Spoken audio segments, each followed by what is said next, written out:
Hello, everyone. I'm Rob Pardo, the Executive Vice President of Game Design here at Blizzard Entertainment. Diablo 3 is a game that has been years in the making, and I'm thrilled with how it turned out. The game developers did a truly epic job, and today I'd like to take you on a behind-the-scenes look at how they made Diablo 3.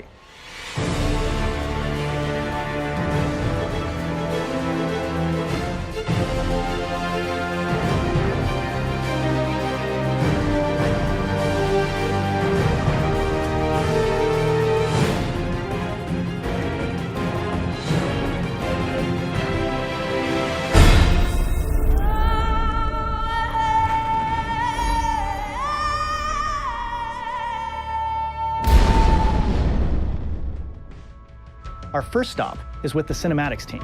Over the years, these filmmakers have brought our characters and worlds to life on a level of detail that is not always possible in the game. I'm excited to say that Diablo 3's cinematics are some of the most amazing ones ever.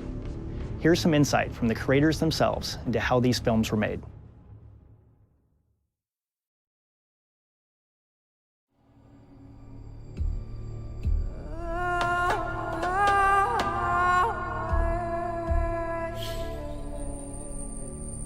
Diablo is our darker IP, and it is usually an opportunity for us to do something different than we normally do with our other titles. But to put a spin on it, the Blizzard spin, just enough to make it feel unique is something that's always exciting for us.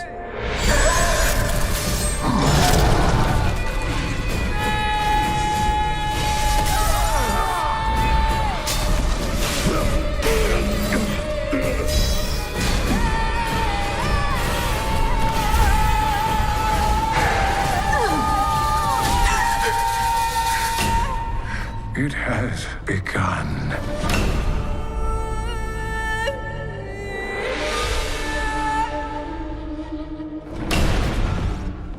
Just like the game itself was reinvented a few times over and over, so were the cinematics. Back in 2008, we were working on what we thought was Leah at the time.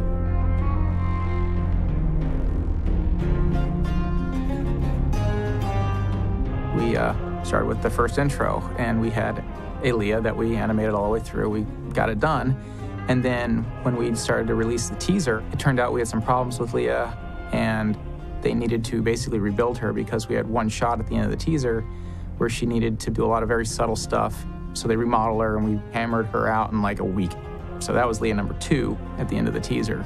We actually animated an entire different version of the church intro. And we not only did we remake Leah, but we remade that entire cinematic.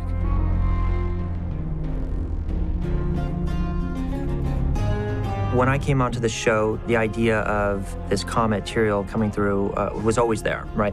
But how were we telling it was the challenge, right? And trying to set up this relationship with Cain and Leah. In certain character moments, she puts this blanket on his back, and we wanted to show that she's caring for him, yet she's really not listening, right? She's just trying to be herself, and that was really a challenge from an animation standpoint. Just to put the cloth on Cain's back was a struggle, right? We'll generally render all those elements independently. We'll render Leah by herself. We'll have frames of Cain by himself, and we'll have frames of possibly the blanket by itself. And we'll have to, in our compositing software, we'll layer them appropriately and build a composite. Look at a shot and you count the elements. Look at the major assets that are in there, and then dust particles, and you've got atmosphere. Then you'll have a character, and any one character is probably made up of 15 to 20 layers sometimes. So it adds up pretty quick. Just depends on the shot. Although it might not feel like a very big moment, it was a very big character moment, and we're really trying to focus on the story. And so those types of things we rally behind. Even though it's very difficult from a production standpoint, I felt that it was very important to describe these characters. So it was something that we pushed forward. None of this makes any sense to me. It turns out that an attractive young female is one of the hardest things to do in CG. The art direction for Leah, we want her to look very pretty, almost like a doll-looking character. She is one of the very first female characters that we're trying to achieve realism combined with our Blizzard art style. We're chasing a realism that can make you believe she actually exists. Having a softer look on the female character is a huge thing for our director. We've had to throw pretty much the kitchen sink at her to get her to look good in all of our shots. We finally found like a method that works pretty well is we place area cards around her to really just wrap the lives around her and give her a really dreamy kind of feel. And then it was something that director looked at it and he was like, wow, this is it. The close-up shots of Leah are the shots that we were able to really push the bar, raise the look considerably, and get really soft lighting and really great-looking subsurface scattering and skin. Getting the subsurface qualities, to how the light bounces around underneath the skin, really controlling how big her pores are and where the colors of blood are under her skin and, in the textures. Her skin quality, I think, is really one of the best things we've ever done here. Not to mention her eyes. The trick in her eyes is making sure that the reflections are there. It's all about the reflections on the eyes and getting the highlights to be just in the right place, make it look interesting no matter what angle you're shooting from or what the lighting scenario is. In past, we've treated the eyes as sort of a singular component. This is very different. The eyes have 10 or more components to them, not to mention the textures associated with those to make them look that realistic. Even when we're looking at each other, you can tell your iris goes slightly in, the pupil comes slightly out from that, and without that kind of fine detail, even in 3D, you notice. I think we put a lot of realism in her eyes, but I also enjoy some of the shots where we see her full body and we see the body mechanics and her facial reactions. Leah was very, very challenging for animation because her model looks realistic. We are always fighting with the uncanny valley. Many people talk about the uncanny valley, where characters that are 3D sort of approach a sort of human-like quality, and instead of feeling like you're attached to that character, you start to feel uncomfortable with that character. You're used to seeing humans every day, right? So when you go to see a CG human that's close but not quite right, and there's something wrong, it just pulls you out of what you're looking at. We don't necessarily want to hit reality exactly. We want to film some reference, but abstract reality and come up with a performance that engages the audience but doesn't necessarily try to match exact film. Because if we wanted to get perfect reality, we should have just made a short film, probably. I think that Blizzard has started to crawl out the other side of that uncanny valley, where you have a lovable and great persona in Leah that doesn't really bother you from a CG perspective. Her emotions are on her face. She travels through the cinematic and you know exactly what she's feeling, what she's seeing through her eyes. And you don't feel uncomfortable with her. Her character really seems to stand out. You feel attached to her. Prettier than what we had seen before. But when you start thinking about that and what people imagine heaven to be, it's like, it's difficult to deliver on those.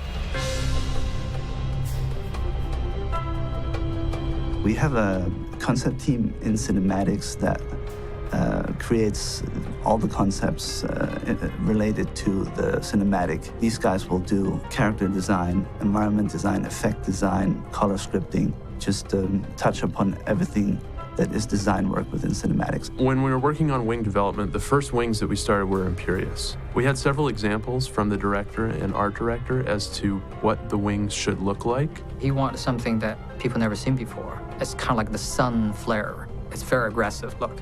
When you think of an archangel and you think about him smiting the wicked, it would probably be the most scary thing to behold, beautiful and scary at the same time. We talked a lot about different colors. In the end, I really pushed hard for just this golden god. He obviously doesn't have a face, so we can't identify with him emotionally from his facial expressions, but his wings are his emotional expression.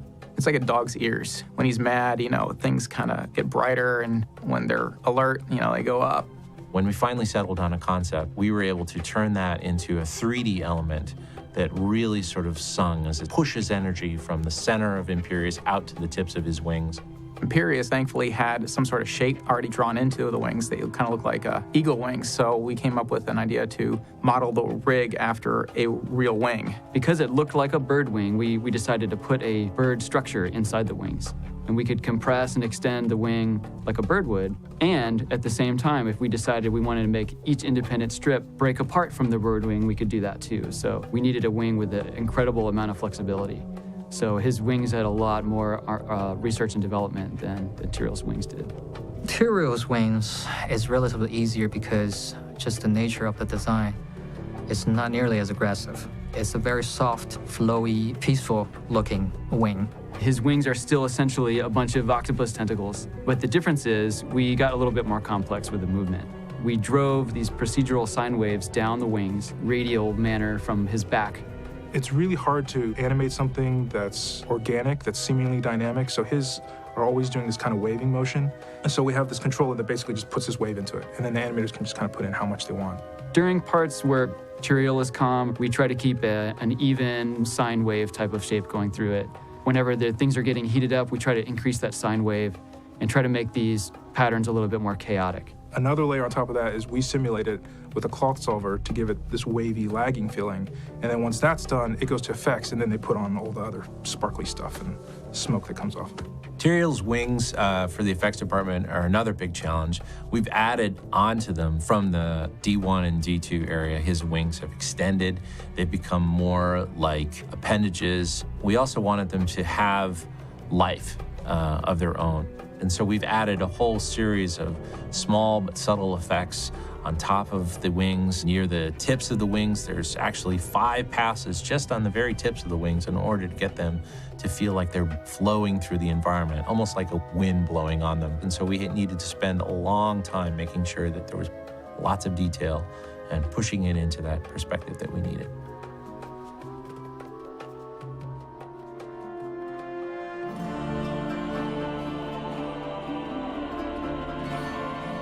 Heaven is gold and a lot of white and stone.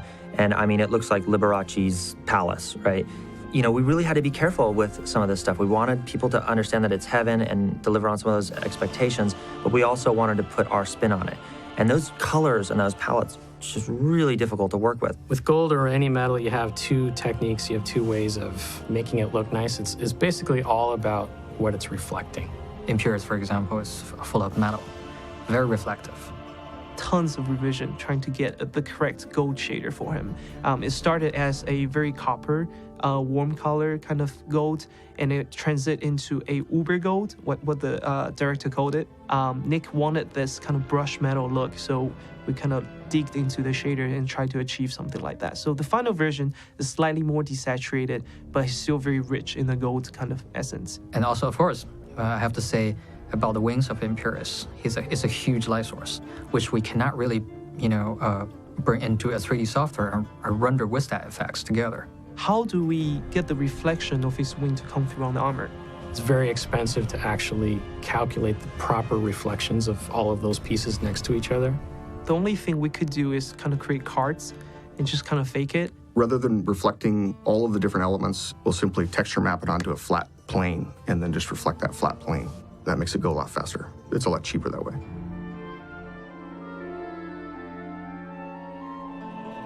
Like I said, I really felt that just having this golden god present in this space helped see him as the beautiful side, but his actions and what he does are just completely scary. And so he's frustrated at Tyrael, he's frustrated at the council, and in some ways that frustration starts to play out on his own actions. This is how Leah uses his vanity against him, calls him out, picks a fight with him, and basically just wipes the floor with him.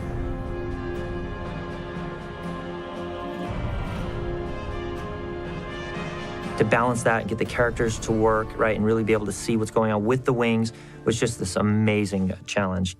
The destruction shot at the end of Heaven's Gate is the most complicated destruction shot we've ever attempted at Blizzard Cinematics. We started off with a mere 2,000 very large pieces, and by very large, I mean the smallest piece was probably the size of a Volkswagen Beetle, and then broke that down into many hundreds of thousands of pieces, all individually cut. And then on top of that, many millions or billions of particles that are streaming off those pieces in order to make that feel that large. The dust cloud for the Heaven's Gate sequence is the largest atmospheric sim we've ever attempted. It's one of the real reasons that you can feel the scale of those gates.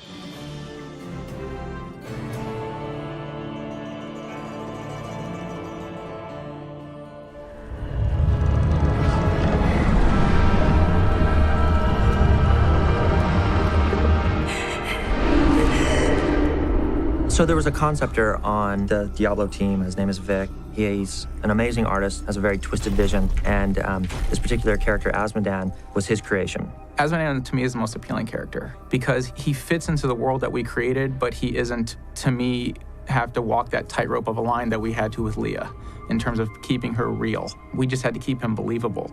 the challenge of creating a crab-like character, multiple eyes, a furnace mouth, right, that's going to have talking lines, we had our work cut out for us. One of the first hurdle was the fact that what was drawn in the storyboards, his proportions were completely opposite what we ended up getting from modeling in the final actual design.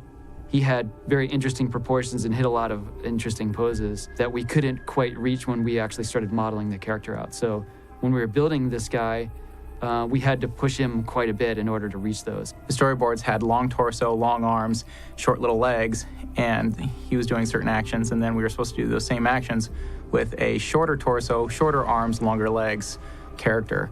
Some of the moves he had to do, like bending down, punching the floor, which is almost physically impossible. So we have to be able to do that in a convincing way and try our best to cheat sometimes. We basically had to break and fake the rig. We had to break everything. His whole back end comes off the ground that you don't see because he physically can't do what he's actually doing. The only things touching the ground are like the first 3 legs. And so it was our job to actually make him believable moving without breaking him much. So on so many levels, he's not a biped, he's this crab character, right? He's got this crazy mouth, he's got multiple eyes, and he's got a huge speaking part. I was tasked with the challenge of making a character talk who didn't necessarily have lips. We got creative with that. We realized by rotating parts of the jaw that wouldn't normally rotate, we could achieve some of the shapes that you would think would be what the lips could make.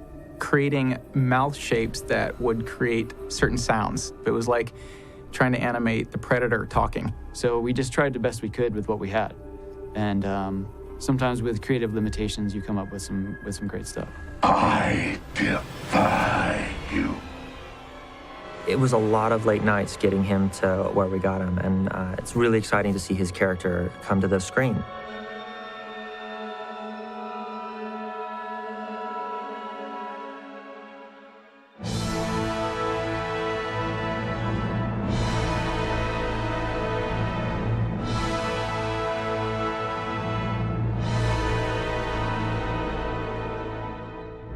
We thought long and hard about what Diablo would look like.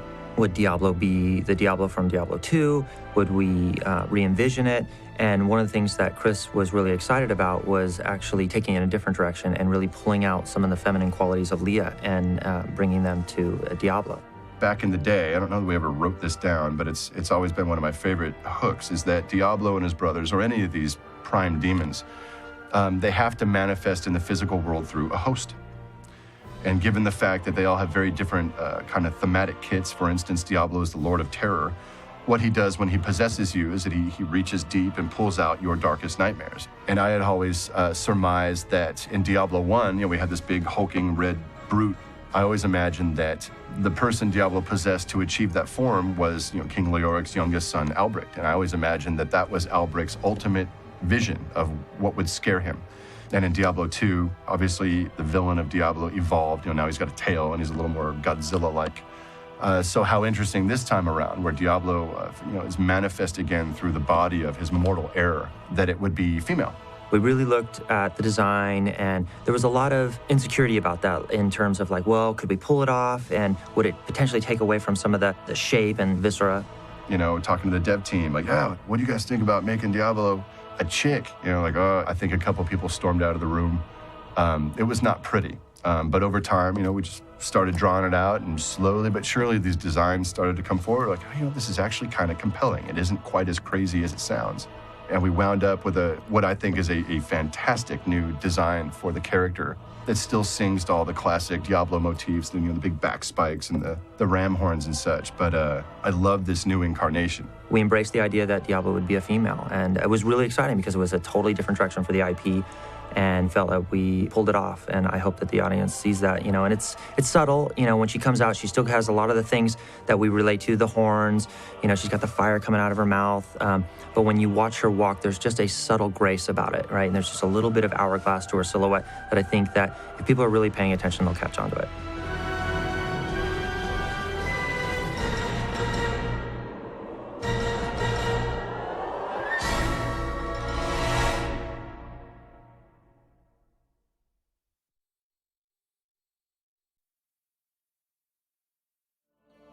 In the Diablo storyline, about 20 years have passed between the current game and its predecessor.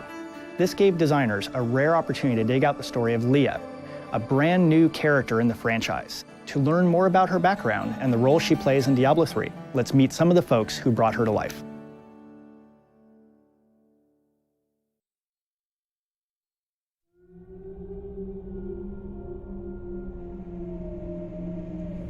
Leah represents innocence. Leah represents hope. She's smart, she's resourceful, she has powers of her own.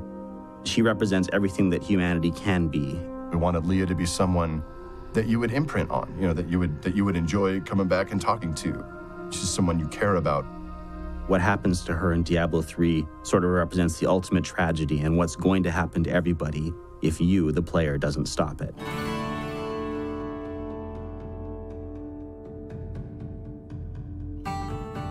I remember as we were developing the initial beats of Diablo 3, one of the designers had this idea for an NPC.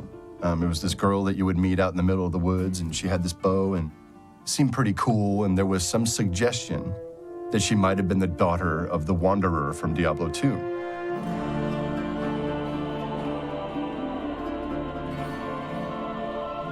We had created the character of the Dark Wanderer, who was supposedly the hero from Diablo 1 that had defeated Diablo the first time, and had, in an exorcist kind of way, taken Diablo's spirit into himself. So the subplot of Diablo 2 was that this Wanderer now, with Diablo's spirit within him, would head to the east, always east, to exorcise this demon from his soul. We traveled together east, always into the east.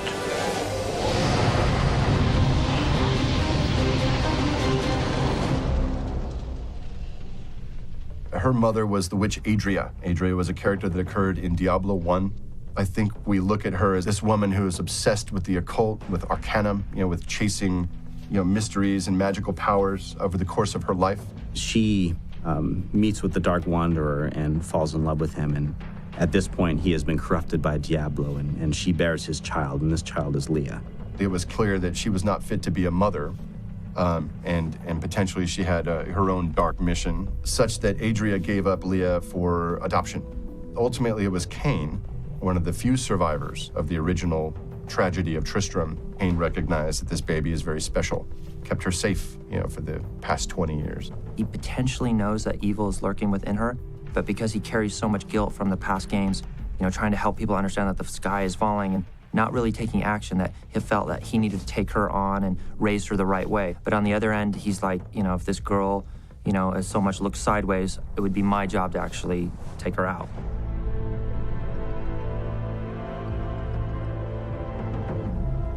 The character of Leah was raised by Cain. And since she was a little girl, he's been roaming around the map doing his research. Looking for pieces of this thing called the prophecy of the end days. He's trying to piece it together and interpret it to figure out what he can do to stop the end times from coming. What can mankind do when the forces of hell show up to defeat them?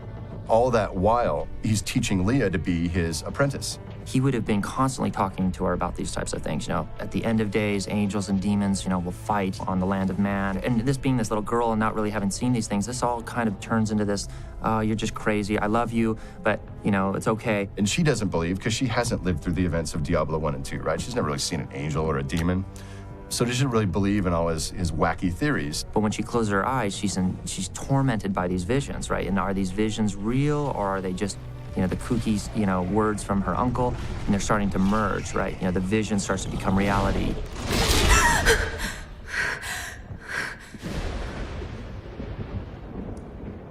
Leah, are you all right, my girl? It was nothing, Uncle. Over time, she is learning all these skills. And at some point in Diablo 3, we really come to a point where she really must step up and be the successor, even though she doesn't believe as he did. Has she seen enough to begin to believe that what he saw coming was true, and that she needs to kind of respond to her own hero's call? Even in the heart of heaven, angels can still feel fear. And in trying to solve the riddle of how does Diablo come back yet again, we kind of had the idea is, well, maybe he comes back this time through his mortal offspring. All the way back to the Great Exile, that this has all been Diablo's plan. At a certain point, he discovered the idea of the Prime, the idea that all the evils could become one and become exponentially more powerful than they'd ever been before. And that essentially, the last 300 or so years has been his plan to off all the other evils. And now, for the first time, all the essences of these 7 primeval now go into Leah. She turns into Diablo and becomes the one primeval. It fits with a lot of the stories that were told in the original Diablo and Diablo 2, where we see really precious characters succumb to this kind of corruption and madness and evil. And so this was an opportunity for us to take a character that the player got to directly interact with, and hopefully that the player really likes, and see that exact thing happen to her. It was just too evil for us to resist. To see her father, Diablo, take her over and turn her into a demon lord is the greatest tragedy we could think. I certainly think she's tragic. It's tragic what happens to her. But I think the truth of Leah is that she is innately heroic. You know, she's a good person. But this evil was, rooted at a genetic level. And the turn that her life takes was inevitable to some great degree. When ultimately her turn comes, it feels terrible. We want you to feel like you've been socked in the gut, like, oh, anyone but her.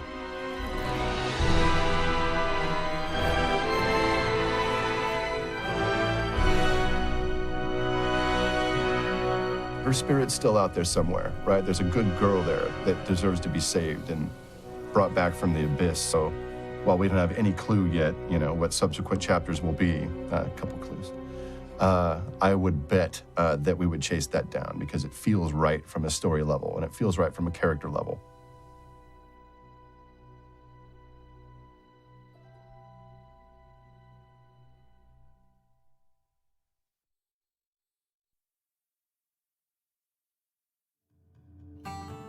Making a game always comes with its own unique set of challenges. To give you a look into the process of building Diablo 3 from the ground up, we're going to talk with some of the developers who have guided this project from start to finish.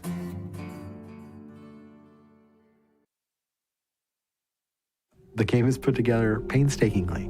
The basic process generally happens like this. It starts with the, basically breath of an idea. We'll have, the through line of what the story's supposed to be and the main points we have to hit. What we do then is we go back and we brainstorm, we try to come up with, how will this affect the world? What would be a cool world to put this story into? And that's again, a collaborative effort that really goes all across the entire board, where the designers and the artists get together and do that. We try to, whenever we can, break that out of just being a design-driven process. It's better when it's driven by the whole team. Engineering, art, and design are all working together from the beginning. When people have these great ideas, they can kind of come out of nowhere. Every voice matters. We've brought in the most talented people in the world. It'd be ridiculous to not take advantage of all that. We define as little as possible, but enough so that it can be a branching off point. Once we have that sort of solidified, then we usually go into more of a concepting phase. They will tell us what they need to see. We put it on paper, and then we go from there. And they will make it happen. Sort of riff off the ideas a little bit, we say, what does it need to do from a story point of view? What does it need to do from a game point of view? It's not just going to be the concept guys, generating the idea, and it's this waterfall flow of you do this, then I'll do this, then you do that. Collaboration between the teams is a really huge component. As we progress through and kind of advance our process for how we make the game, we've started to lean on groups called strike teams. We got designers and programmers and artists together in the same room and said, okay, go nuts. At that point, it's very equal. It's design, tech art, programming, throwing concepts out onto the table. Just like we feed off each other. It's a great relationship. And all that stuff kind of has come together pretty well because of that little group that is able to sort of like move and do whatever that they need to do. Whereas before, you'd have to pass something off. Design would create a design, and then an exterior artist would create that, and then on to an animator or someone else for effects. They all came together as one unit in this little strike team to create what you see in the game. And when that team feels that they have something good, they put it back in front of the team as a whole, and they get more feedback. After that, it's a matter of just executing, and then it's just back and forth. We make some graphics, We then code up the skills. We send it back to design. They play it a little bit. We have some comments. Oh, maybe this didn't work. Maybe this did. We tweak it a little, and then it's just iteration from there. Through a lot of those sort of iterations, we get oftentimes to the point where we feel like, you know what, this is really doing the best service to the game itself. Like, this is the stuff that really works the best for it. We refine through playing. We refine through putting our hands into the game, playing around with it, and seeing how it feels. Even when we iterate, we bring in different departments, we do play tests, and people give feedback, and it's sort of like, all right, this works, this doesn't work. We want to have that collaboration where it's like, oh, you had a great idea for that. Well, what if we do this? And you plus it. Everybody pluses it, and ultimately, you end up in a far better spot. It's a very iterative back and forth process. It's time consuming, but it gives us very high quality results, which is what we're looking for. That's all the nuts and bolts that goes on behind the scenes to really make the game run.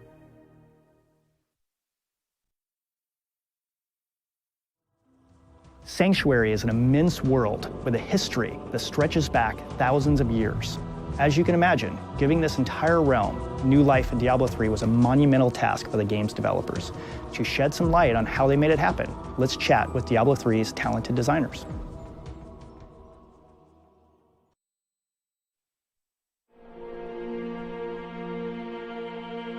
Storytelling was a really interesting challenge for us. We set out from the beginning to say that we wanted to do more story. We wanted to have a stronger RPG element to the action RPG genre. And what we found was that the just general tone of the game didn't lend itself to that well. Diablo 3 as an action game is a very, very fast-paced one. The player's natural instinct is to click on anything that moves or anything that doesn't move, anything at all, until it either explodes in blood or treasure.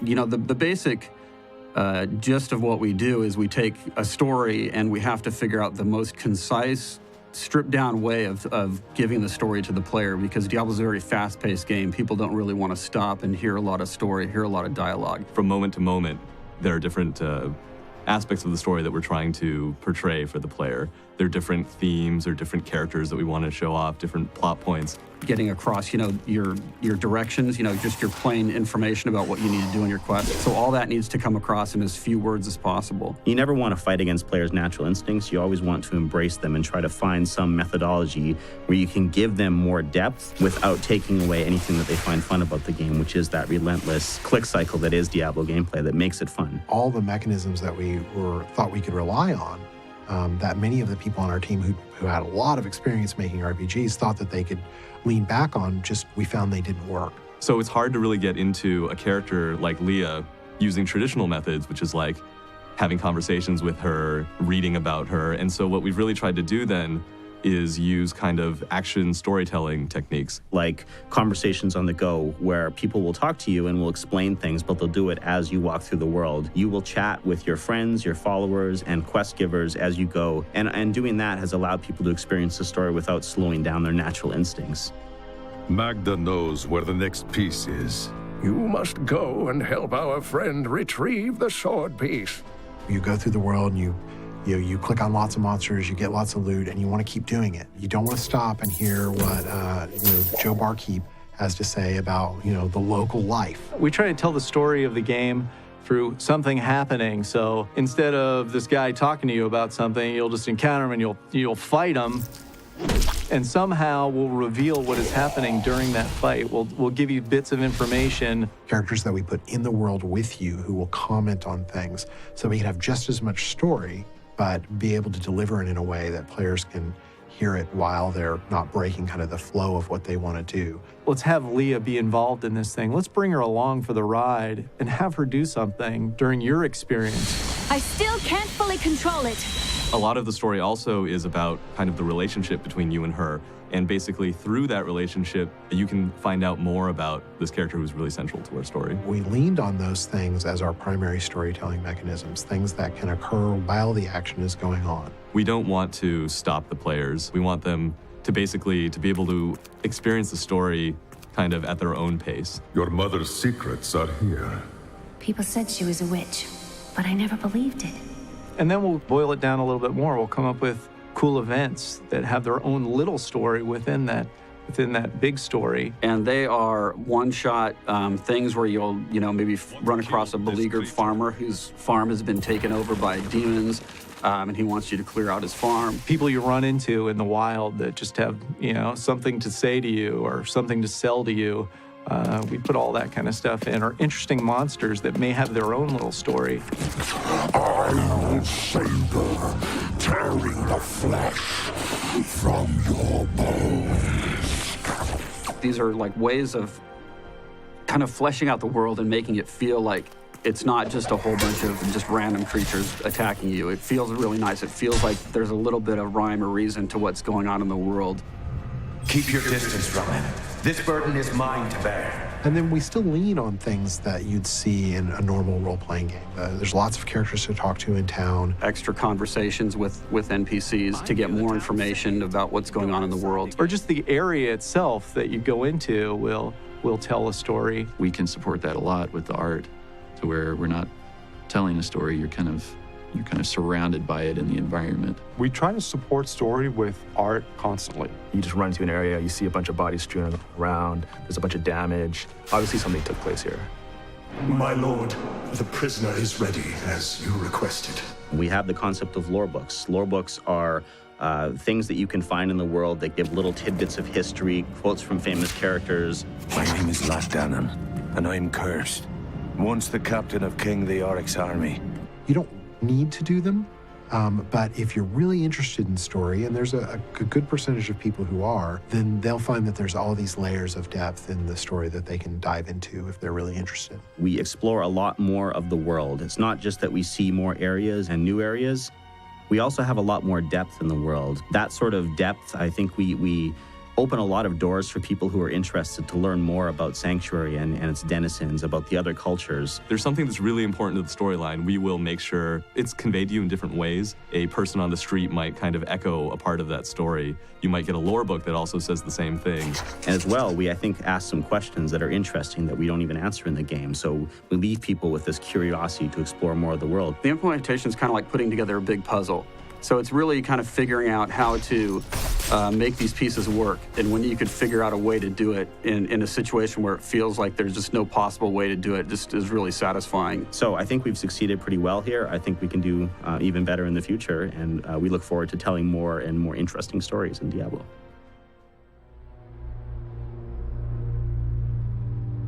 What we tried to provide in D3 was like that awesome random experience, the ultimate replayability. This thing, you can go on and on forever. And how we did that was, for the dungeons, they're essentially like you had in D2. There's tons of random rolls of these things. We created lots and lots of rooms and encounters and things for you to play through. And these things will roll randomly. Every time you play, you're going to get a different dungeon experience no matter where you go. Building dungeons in D3 has got to be one of the most challenging things. You have to make the dungeon out of pieces. It's almost like constructing it out of smaller components. Every room has got to be able to seamlessly connect to another room. Not only that, but you've got to be able to make something that's very cool looking, very interesting looking, but also something that's not too unique. It's been very challenging to put in little set pieces like in dungeons if we're going to have dungeon stuff happen, or really minor things happen in dungeons because of the randomness of it. And within that, we might have a little story element. But because it's random, we can't have that story element connected to any other thing in the game. We figured out how to make little self-contained little story events, as we call them. The environments themselves, the exterior zones, are all handmade. Whenever we're building an environment, we need to know the basic goal, of what the player is going to do there. Rather than having them be randomized like they were in Diablo 2, we've made the outside of the area is all handmade so that we can have choke points and points of interest and areas for little scenes to play out, or ways to tie the area art into the storytelling so that we can make it as much of a character as any characters you actually meet in the game. What we tried to do was create a world that you felt like this was a real place, and you're visiting Sanctuary. When you're running around, this is like, I understand where I am and what I'm doing. Likewise, we've increased the amount of randomness in it so that we can still have that real Diablo feel by having large portions of the interior of those zones completely switch out. We set aside spots in the zone that can be random, usually saving big events or some story plots for those areas. So wherever you go, Even though it's the same edges, all the stuff that happens in the middle is all random. You could play this thing like, hundreds, thousands of times, and you're always going to get a different cool experience. There's so much randomness everywhere in the game. I think it takes that like D2 experience and, multiplies it.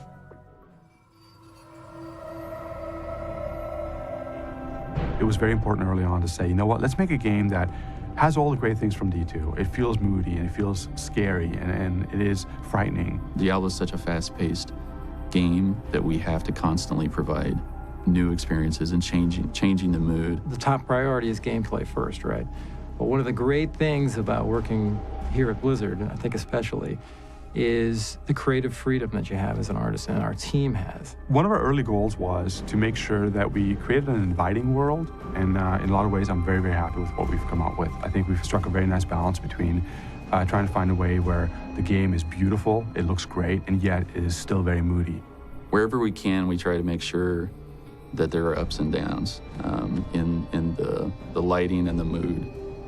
The idea is to create sort of a roller coaster ride. And one of the ways we could do that was by varying the color. When you add a lot of color, you can really evoke a lot of mood, but it also changes the pace so that you're not always in the same thing all the time, and it keeps it interesting. But it does change within the game itself, meaning there's areas where we take it down a little bit, there's areas where we pop it up a little bit again. When I first started working on the project, we tried to go for dark in the sense that we make everything very gritty and dirty. There's oftentimes a misconception where people feel like, well, if you want a moody game, you just, you desaturate, you make it more gray or more brown.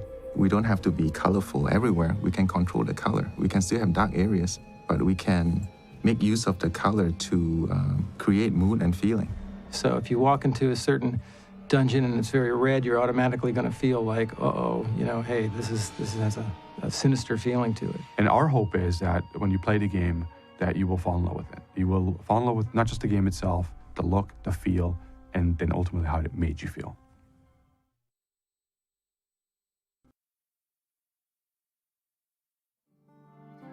Epic hero classes are a bold new addition to Diablo 3. Expanding depth and scope of these heroes was a big goal for the game's designers. Let's find out more about what you can expect from these exciting new classes.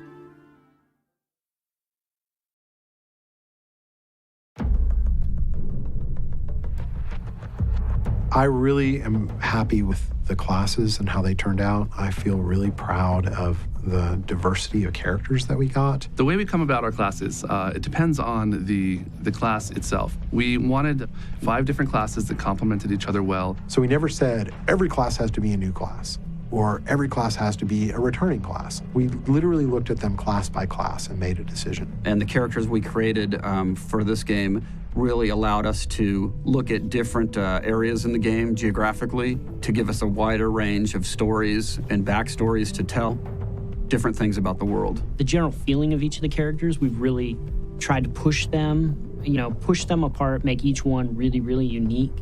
And so we put a lot of emphasis on just the visual read of each of the characters. You don't just worry about it being really cool in and of itself, which it has to be, but you're also trying to make sure that it fulfills a certain fantasy for a player where they can say, that's the class I want to be. But then you also have to consider what the previous classes were. How does this really stand apart from everything else? We brought a couple classes back. We've taken new twists on sort of old classes as well. We felt in a lot of instances that, using the Necromancer as an example, we didn't feel there was anything we could bring to the Necromancer that we hadn't done great in Diablo 2. And that was, if we had one dictate, that would be it. It was that we didn't want to bring anyone back verbatim. If we were going to bring them back, we had to introduce new mechanics or somehow vastly improve the character. When we did bring back the Barbarian was some character that we all liked and felt that could have been done better. He was really the first class we wanted to do, primarily because he was familiar. That's the one we actually could do the most with, that we felt was not very well explored, that we could give these super powerful, high strength, almost Hulk-like moves to. We put a lot of twists on him. We took many of the favorite skills that people had, like Whirlwind, and made them better. Plus, we took a lot of new skills and sort of explored those and found that twist in the Barbarian that makes him this earth-shattering, rage-filled warrior that fulfills all those fantasies that people have when they play a barbarian. The actual first skill we added to the barbarian was seismic slam. He just takes his axe and he hits the ground and he creates an earthquake in front of him. Everybody understood what the barbarian was after that. This guy just carries this giant, this giant axe. He's super strong. He's gonna knock you out in one blow. From an art standpoint, we try to support all that stuff with kind of a visual language. And if you look for it, you can look at the barbarian and you'll see he's all squares, very blocky shapes. From material standpoint, he's all leathers and furs and metals. The barbarian is much older now than he was in Diablo 2, and his homeland was destroyed during the events of Diablo 2 and Lord of Destruction. The world was destroyed for him. Ultimately, his people, his beliefs, and everything are gone. But he's still around, and now he has nothing. And then he's trying to find some purpose in his life when the game begins. And when he sees that meteor streak across the sky and hit in Tristram, he knows that he's found that moment he's looking for. And really what he wants to find is that epic death that every barbarian craves. A foe worthy of my blade. Our second class that we did was the wizard. You dare to bring the warmth of life into my tomb? The world of Sanctuary has lots of different types of magic users in it. While the sorcerers and necromancers are very well known, the wizards of Chaldeum are probably equally powerful. And the wizard was one where we said, well, we know we need the glass cannon, mage type character. But what we didn't want to do was make an elementalist. We didn't want to make somebody who just did fire, lightning, and cold. That seemed very limiting. You can tell that we took some of the classic sorcerer spells, things that we felt were just the best part of playing a magical class in Diablo, and we preserve those. Teleport is a big one. She's also about time manipulation, and she's also about arcane magic. We liked this idea of like old school role-playing game character, or the idea of just a pure wizard, somebody who can conjure things out of thin air. She's I think the fantasy is to be a glass cannon. And that's a difficult fantasy to deliver on because players want to feel like a glass cannon where I can do lots of damage, but I can't take much damage, but I have a lot of tools to avoid damage. I think people saw the wizard and went, well, that's just the sorceress. But when they actually see all the abilities that we've put on her, they're going to find that she's a lot different than the sorceress. Likewise with the witch doctor, for example, we wanted to have a pet class like the necromancer was in Diablo 2, but we wanted to have some major twists on it. So both the witch doctory shamanistic background, the little undead twists by the fact that he's bringing all these sort of voodoo animals back to life to make them fight for him and so on. That was a really cool twist that we had to a pet class. Witch doctor's cool. We were really attracted to the idea of the witch doctor because it was an archetype we hadn't seen. He really took on a life of his own. Once we threw out the name witch doctor, that one really invoked a lot of imagery in people's minds. Conjures up all these great ideas of, maybe it's a little bit African influence, maybe it's a little bit South American influence. And just one by one, we started translating every aesthetic vibe into a skill. I remember the first time I even saw the concepts for Zombie Wall, it was just like, okay, all the other classes suck now. We have to go and redo them because the witch doctor's so good. We even went further and was like, what if it was a tower of zombies? Like zombies climb on top of each other and then, fall down on top of you. I think that it's very compelling and interesting and different, but still fills that same niche that players really want in an action-packed role-playing game like this. So that gets us into kind of our choice of the monk.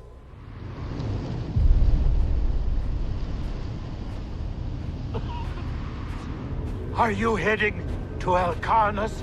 And the monk was somewhat contentious because we didn't have our big kind of armored shield-wielding character. But again, that was kind of what was appealing to us was we'd already done with the barbarian and the wizard some more standard classes, so we really wanted to explore the idea of some non-standard. And we were thinking, well, the witch doctor has a dark tone to him.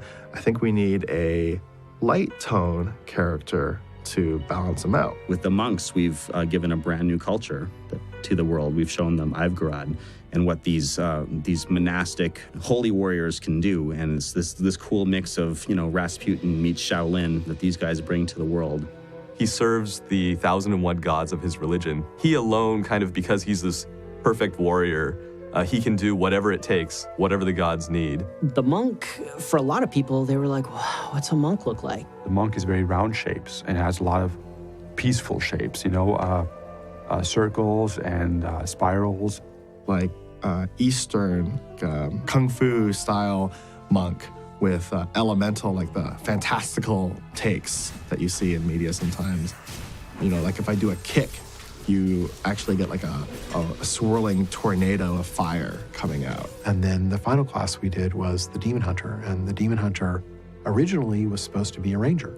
We knew we needed a ranged attacker. In Diablo 2, there was the Amazon, and the Amazon as a ranged attacker was, pretty big favorite. And we wanted to make sure that we captured some elements of the Amazon class in our Demon Hunter, but we also wanted to put our own spin to take her up a level. We also wanted to be a little bit more on the brooding and dark side and a little bit on the scary side. A lot of medieval armor pieces, darker colors, reds, browns. And so we kind of changed the kit to Demon Hunter to get the idea, one, to get the tone right. Ranger feels kind of high fantasy, and that's not necessarily Diablo, but Demon Hunter, well, what could be more Diablo than a person who hunts demons? The Demon Hunters are this almost ninja clan-like group of warriors who will gather people from all over the world, anyone who's been suffered by demons. If they see some spark of life or fight in them, they will take them and train them and send them out to be people who will destroy demons and stop at nothing, be even as relentless or more relentless than the demons themselves. From an attitude standpoint, it's an angry character. The Demon Hunter's story is, we wanted it to be somewhat tragic and grim, to offer some really harsh motivation for the character to just be a vengeful spirit. The Demon Hunter has come here of her own accord, looking for essentially vengeance, and with very good reason.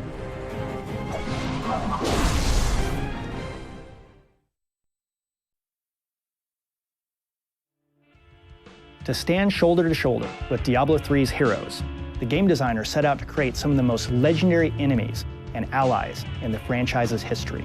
Here's a glimpse at how this cast of monsters and secondary characters was created.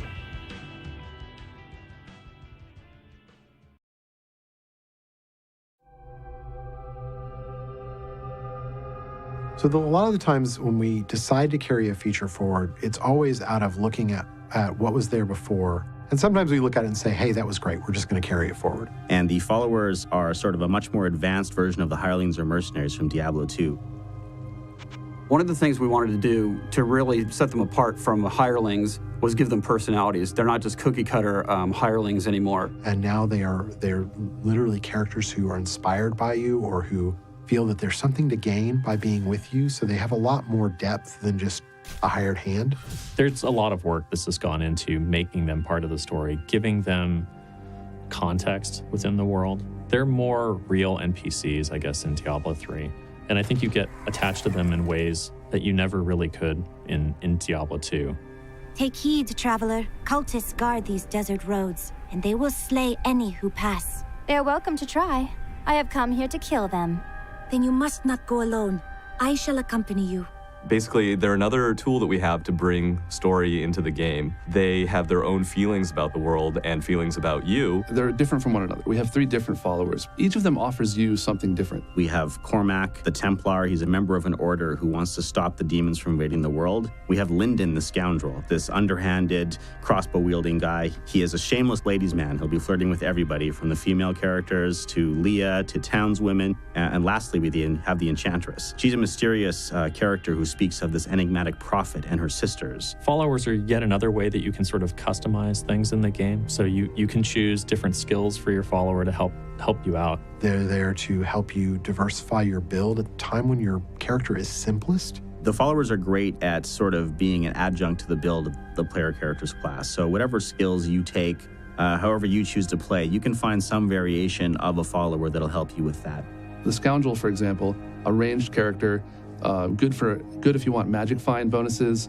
And also, if you're a barbarian, you might want someone shooting arrows over your shoulder to help you out. That doesn't mean you shouldn't take the Templar. The Templar can be spec'd to heal you. You know, he can come up there and melee, but he can also increase your resistances and give you other buffs like that. So they're kind of a diet party member. which is cool, but you can customize them. So you can tune them up to help augment your playstyle, like another set of skills. They can all be respec'd easily and cheaply, so you can format these people into any form you want. What I like the best about them is that they give color commentary to the world. They make the world feel more alive. We've always wanted to give them more life in Diablo 3, make them part of the story. The Chancellor kept it safe for many years, and never left. I think the most important thing that tech-wise that we've done for the followers is a bunch of systems to have them have conversations with you, like when, during downtime or when you're walking to a quest or even when you're in town, they talk to each other. They have a lot of things to say about what the world is, what's going on in the world, what the world is like to them. So they have each have a unique viewpoint. When virtue tarries, evil smiles. And I think that some people will take them just for their personalities alone.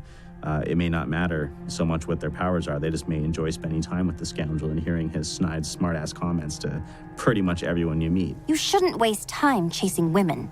Waste? Time is scarcely better spent. You're talking back and forth with the follower. They're telling you a little bit of history about the area. If there's danger, they're going to tell you. If things are a little bit comedic, they'll throw in a one-liner. And it just makes the world more colorful. How did you know about the ambush? I am an enchantress. The ways of magic and illusion are familiar to me. We can have this relationship grow between the player and the follower. So over the course of your adventures with them, they'll reveal aspects of their character, they will reveal secrets about themselves, and also they'll become your most stalwart allies.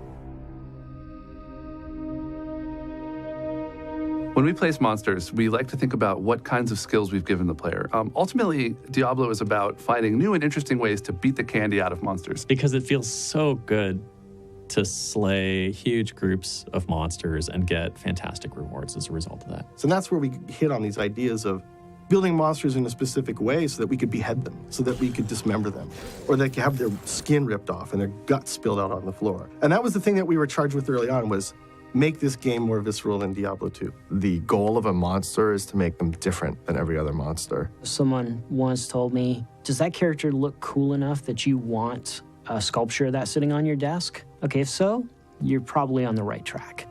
I feel like we've got an enormous amount of depth and variety in visual look, in play styles, in mechanics, and I think that the mechanics that we designed on both sides interlock well. It's an engineering challenge to try to make all the monsters subtly different from one another and really interesting for the player.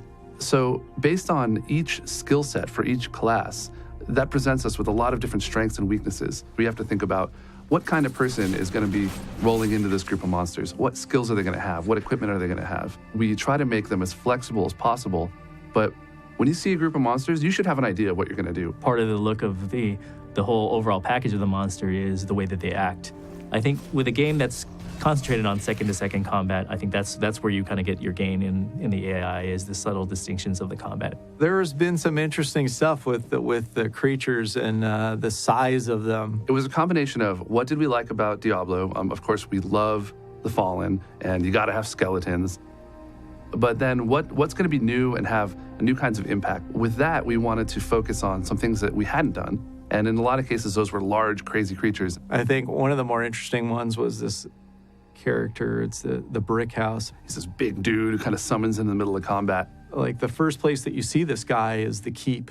And the keep has like these doors that are these little tiny doors. Hey, I'm gonna run back through that door. That guy's not coming after me. The door's like this big. And then he just like runs up to the door and boom, he just blows the whole doorway out. And then he just keeps going right on through and he comes after you. That was one of those things that I think was really neat, was getting the characters and the monsters to interact with each other more than to feel separate. These monsters show up on screen and they're only alive for maybe 10 seconds before you've killed them. But in those 10 seconds, they have to exhibit some sort of interesting behavior that makes you want to come back and fight more and more and more of them.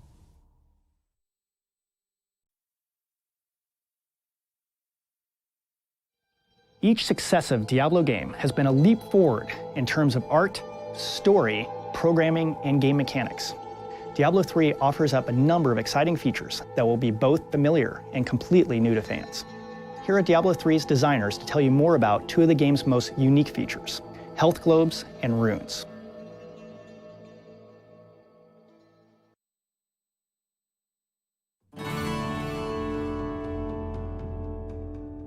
One of the challenges that the designers were faced with was making the rune system, which is an incredibly complicated system. Skill runes change what your skills do. They like add bonuses to your skills, and they kind of change some of the focus. It's a really tough choice sometimes looking at what different runes do to your skills. The runes were actually an idea we came up with a few years ago, that we were like, how can we inject more customizability into these powers? We'd originally talked about ways in which the runes could be simple so that they could just give you small bonuses to stats. Initially, we pitched the idea, well, maybe I'd find a rune that increases the damage of all my skills by 10%. And someone said, okay, well, what happens when I put that in teleport?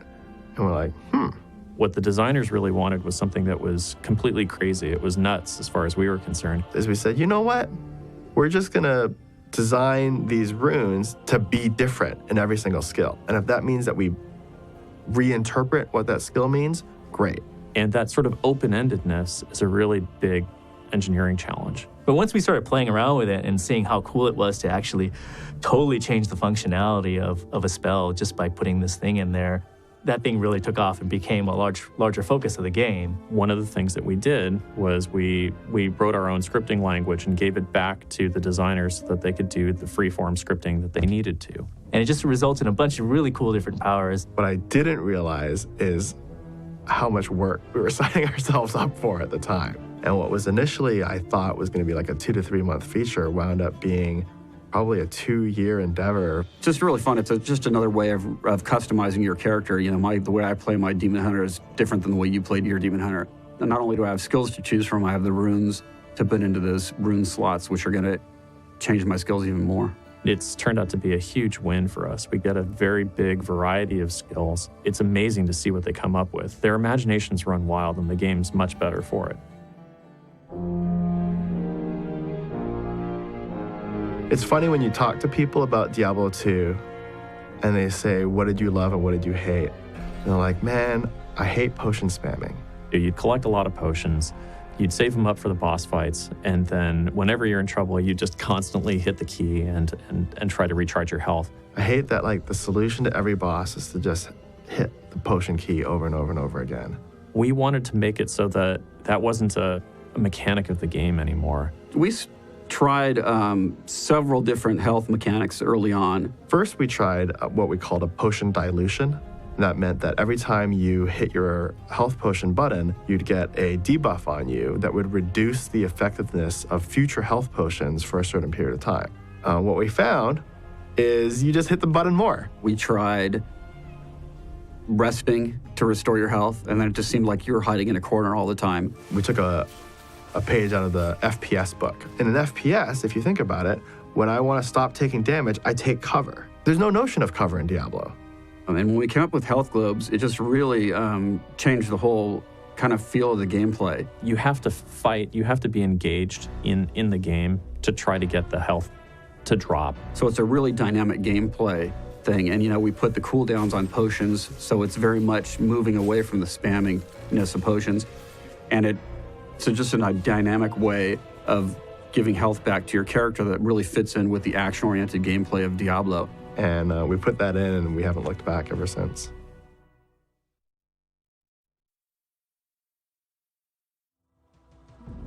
From voice acting to music, the sound team is responsible for crafting Diablo 3's audio. Its use of live orchestras and haunting choirs has helped turn Sanctuary into a living, breathing, and utterly terrifying world. To discuss their work on Diablo 3, here are some of the team's very own members.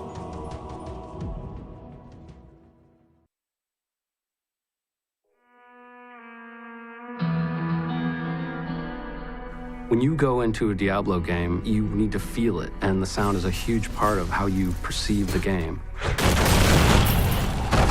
Diablo 3 is really exciting because we know that we're going to have the time to draw you in and take you on a journey. The music never stops in Diablo.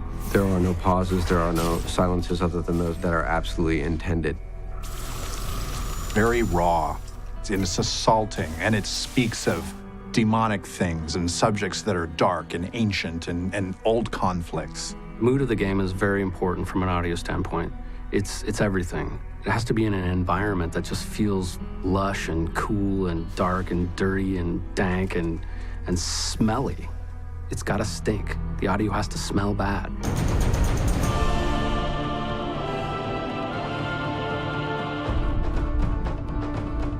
We have an incredible staff of composers, including Glenn Stafford, Derek Duke, Russell Brower, and I'm doing a bit of it myself. A composer is like a writer, like any other storyteller here at Blizzard. We create worlds and we add immersion to the experience of playing the game. All of us composers here at Blizzard, we wear a lot of hats. We take our music and we mix it, we edit it, we master it. Ultimately, by the time it gets into the game, it's something that's more cohesive and sounds similar across the various composers and for the different elements of the game. The story of D3 involves this massive clash of the heavens and the hells, and the sense that the music should become more ancient and primal, and then also grand and exciting. These are the kind of thoughts we had as we began to fill our palette with colors that we would use for Diablo 3. At the core of it is still the original melody ideas and timbres from Diablo 1. The challenges for the really hardcore fans, for us, there's already a very established mood and tone as far as the music goes. Musically, Diablo 1, 2, and the expansion for Diablo 2 were all iconic and very original, and that's a tough thing to do in any art form. I don't know that any one of us would have played a 12-string guitar through a digital delay and had that be the opening moments of this world. But that's what composer Matt Ullman did, and it worked really well. Sonically, it was interesting. It wasn't narrative. It was almost like a stream of consciousness, very much like you weren't necessarily aware of where it was going to go next, or what was the next sort of musical element that was going to suddenly pop in. The music for the original Diablo was so iconic that when we set about to announce our development of Diablo 3, we were able to use that musical signature as the very first inkling to our worldwide audience as to what we were making. The lights went down to black on the stage in Paris, France. The lights came up red. That revealed a guitarist standing there alone, holding a 12-string guitar, and he played the opening chords of Diablo. And in that moment, everyone knew exactly what we were up to. The world premiere of Blizzard's newest game.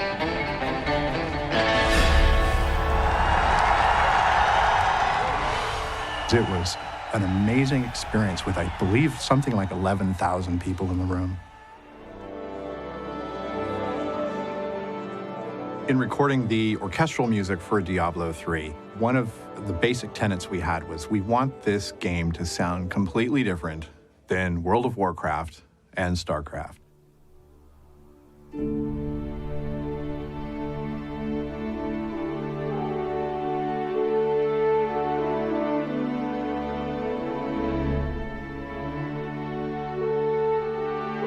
What else could we do to make Diablo sound unique? And we decided it would be greater than the sum of the parts approach. A lot of little things we would change, like where we're recording it.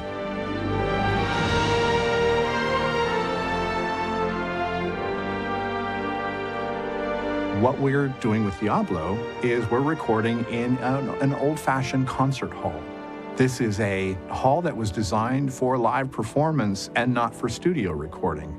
So it's a vast space. There's a lot of volume of air. It's our responsibility as musicians to move as much as possible to make this sound, epic and bold.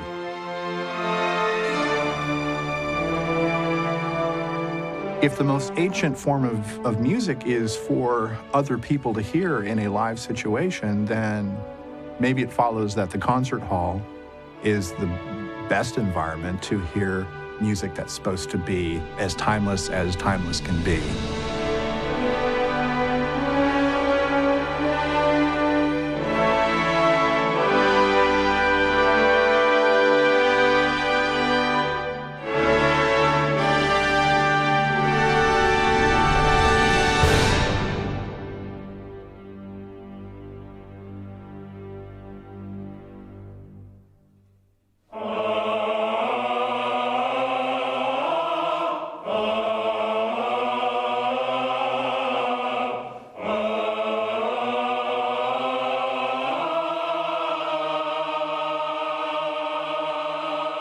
Another change we made is that we recorded the choir in Europe for the simple reason of having singers that spoke with different accents and sing with different accents. This is that thing where I want to be sure and hear the beginning of the note. Okay. So maybe let's just take it up a notch. All the tenors on the G going up to the A flat. Ma, di, Diablo. Anytime you use human voice, you can reach people like no other instrument can.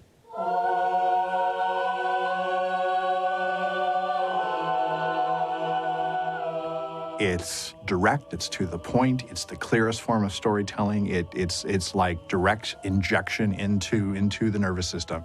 And then when you put 2, 3, 4, 90 voices into a space and you record them, you're drawing analogies with the world of Sanctuary and whole cultures. It's subtle, but it's a microcosm of the story itself. You can describe that in 20 or 30 words, but a musical phrase performed just the right way can completely convey that in just a few notes in a few seconds. It literally can give you chills, and that's the wonderful power of music.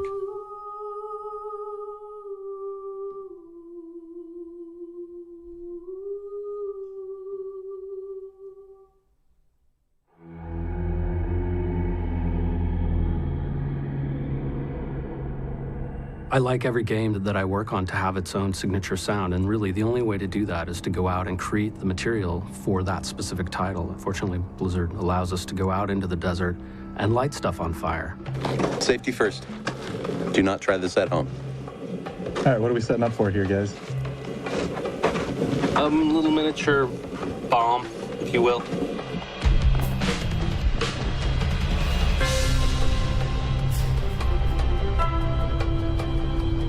I have a long history of experimentation with using gunpowder to create sounds. It's a very, very handy tool.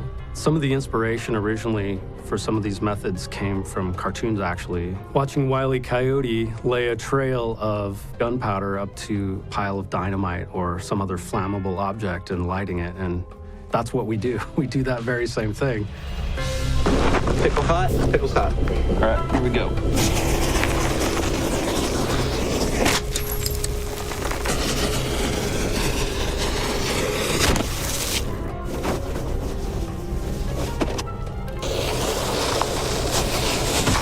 Heroes like fire, so do the people who work on the heroes. Make sounds for them.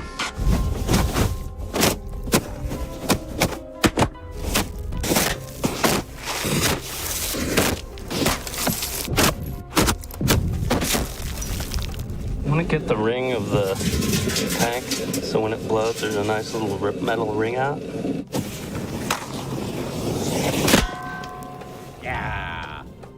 That's an interesting method that we've used over the years, and I'm still perfecting it, and occasionally it goes wrong and doesn't work out. But we're always rolling tape when it does happen, so something cool usually gets taken home. Are you okay, dude? I'm fine. Let's go get some beer. I've never actually completely blown myself up, because I am here, as you can see. I think we'd try something different on the next one, yes. Fire is just incredibly useful for skill sounds. Wizard and Witch Doctor classes have a lot of projectiles that have fire. So you need the cast, the projectile traveling through the air, and then the impact, and then the residual flames and fire that it causes with the area of effect. So we need a lot of fire sounds to have enough material to work with to make all those sounds that we need for the game. There was a big giant pile of trees and debris that we got some friends to collect for us for about a year, and it was about 30 feet in diameter, and we lit the whole thing on fire. Fire will ensue. Yes, after that. And we will record it.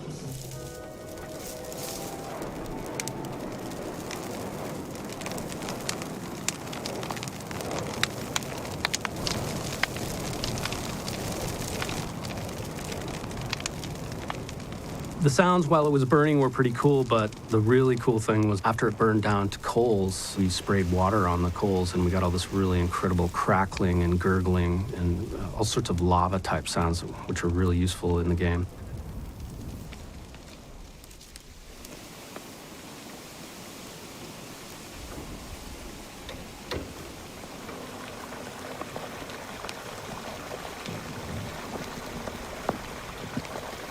And that was a fun day. That stuff was really, really incredible. That's good. Grazie. Not just any angel. I was the Archangel of Justice. My fall awoke the vengeful dead, who were slain unjustly during Diablo's reign of terror. There was nothing I could do. This is perhaps the biggest voice undertaking we've done at Blizzard so far.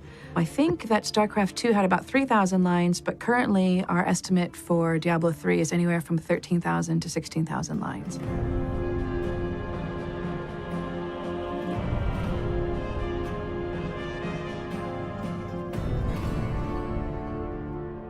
The easy part is identifying the voice. The hardest, more challenging part is identifying who the character is. Because for us, once we're in the recording studio, they do come to life and they are very real. This is about as exciting as the time Uncle Deckard and I spent the summer in Bramwell. You're not very good at lifting the spirits of others, are you? Does the soul stone shatter? Do the demon lords break free? Diablo's essence was finally trapped in a soul stone and banished to the unfathomable abyss. He has led the angels of the high heavens to victory against the forces of hell countless times. Casting is probably 90% of the equation. As much as people might want to rush through it and just find their voice and get in the booth, the more time you spend brainstorming with the team to start with, to really hash out exactly what they want, to really dive into the kind of ethos of the character, the more time you spend doing that, and then the more time you spend looking under every stone, listening to hundreds of auditions, that really helps you solidify who your character is and what you want. It is nothing compared to the Grand Maesters. It is named Akanesh, the Herald of Righteousness. A sharper blade was never forged. Yeah, I mean, with a lot of prompting from dear Andrea, our casting producer. She heard a voice that she liked, and I just sort of went to town on it. And, you know, with a bit of coaxing, it got more and more badass. Preparing for Leah in large part was through interaction with the writers and our directors. For me, it always comes out of what's the story and what's the world of the story. That's the beautiful thing about games, is every world is different, and this world is very unique. When I actually got cast as the wizard, it was quite exciting. I was like, ooh, I know that. I need more mana. So it just seemed like a natural fit. They said, you know, cocky wizard guy? Sure, I'll play that. Sounds good to me. How is the Enchantress different from other roles that I play? Well, the other roles that I play are usually, like, really down here. And I really think that voiceover is like kids playing in a room together, because suddenly you're just there, you're having fun, you're letting your imaginations go, so nothing has to match anything. And I think what I love most about voiceover is suddenly, after all this work, all this talk, after all this searching for this actor, this voice, right in front of your eyes, boom, all of it comes together. Tell me, what will we do once we have trapped Belial and Asmodan in the Soul Stone? Don't worry. I will make sure no harm befalls your children.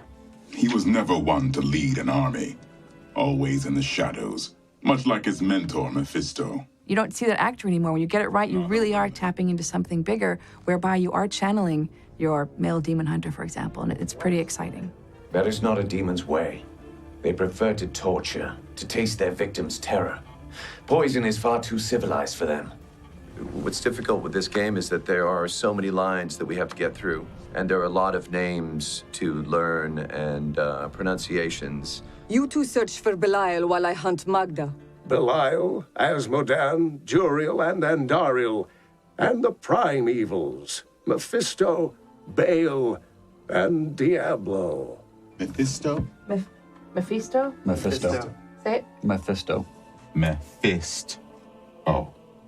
Don't forget you're part of the deal, cool. Give us the Soul Stone! Creature sounds for me are one of the funnest things we get to do. I always tell people it's pretty amazing when you get to bring a grown man in and just play. I see the motion here.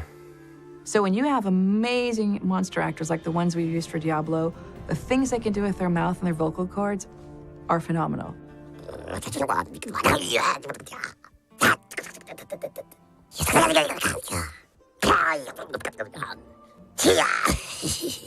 There's not many actors who can do creature sounds and not blow their voices out. I've had actors come in and say, oh yeah, I can do monsters, no problem. And they really want to, and they have the enthusiasm for it, but within, no joke, 15 minutes their voice is blown out. So to find people who can have that ability to create with you and to sustain it's pretty amazing. I think having worked on World of Warcraft and StarCraft and now Diablo 3, we are really upping the bar, not only with the amount of dialogue, but the amount of storyline we're able to tell and the amount of context for our characters. I mean, none of our characters in any game I've worked in so far have these many lines. So with that, you do get to create a more well-rounded character. You do get to create more in-depth emotional responses, and you get to take your character to places that we don't usually get to do in our other games.